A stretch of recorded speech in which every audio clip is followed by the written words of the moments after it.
ce bagage intellectuel doit-il toujours être approuvé par le système éducationnel actuel? Et c'est en ça maintenant qu'être révolutionnaire change les choses. Le truc est que aujourd'hui notre système politique, notre manière de voir les choses, notre structure éducative. Tu vois, moi j'ai envie de te poser la question. Système politique, est-ce que tu peux me montrer l'aspect physique du système politique? Non, attends que je finisse avec ce système où tu as dit le bagage intellectuel. Ce bagage intellectuel te donne les bases. C'est comme apprendre à parler français. Les rudiments, vocabulaire, analyse, grammaire et compagnie.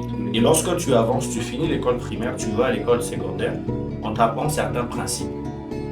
Après certains principes, on te donne comment est-ce qu'on réfléchit, comment systématiser les choses.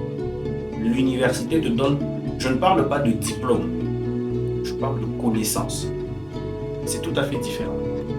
Le diplôme, quelqu'un qui triche peut avoir un diplôme s'il ne se fait pas attraper. Mais il a la connaissance de la tricherie, donc il y a quelque part un savoir-faire. Mais ce savoir-faire influence en quoi?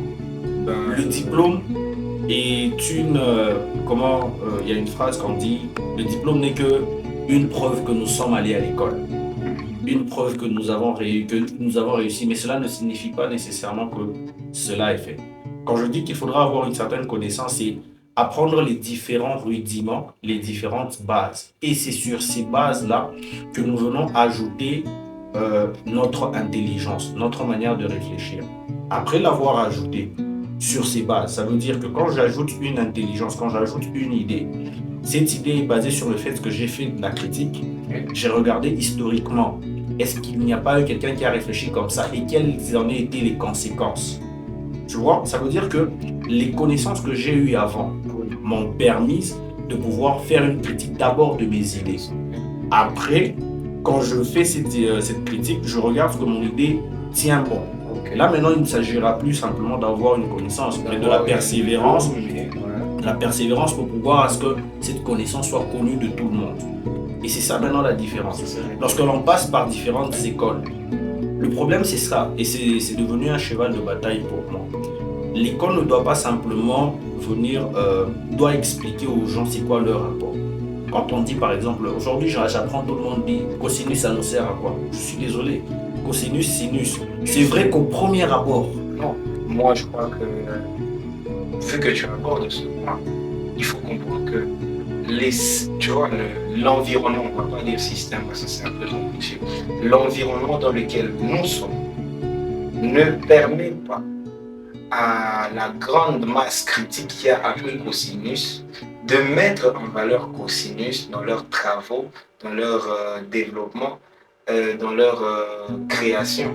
Parce que cosinus, ça intervient terriblement dans tout ce qui peut s'appeler imagerie, tout ce qui peut s'appeler construction, tout ce qui peut s'appeler ingénierie, tout. Pour moi, c'est les angles, c'est droit, c'est obtus, tu vois, tout ça. Mais l'environnement dans lequel nous sommes ne permet pas aux gens de comprendre que même dans la maçonnerie, dans les bâtiments qui s'élèvent, il y a du cosinus. Même dans la photographie, il y a du cosinus. Et même dans l'anatomie du corps humain, il y a du cosinus, il y a du sinus, il y a les angles droits et les angles plats. Il y a la racine du nez qui peut avoir 35 degrés, il y a tout ça. Donc vraiment, on n'apprend pas les gens à appliquer ça dans la vie. J'ai entendu aussi une fois un professeur qui posait la question, est-ce que quelqu'un a déjà vu 10 dans la rue? Donc on vous enseigne des boubas. Justement, ce professeur a eu un vrai problème. La même chose que je viens de dire. Est-ce que les gens disent que cosinus ça ne nous sert à rien? On ne leur a pas appris à voir cosinus dans leur environnement. Et c'est ça en fait l'encadrement qui est devenu, pour moi je dirais, un cheval de bataille. Ouais. C'est de ramener aux gens l'importance de ce genre de choses.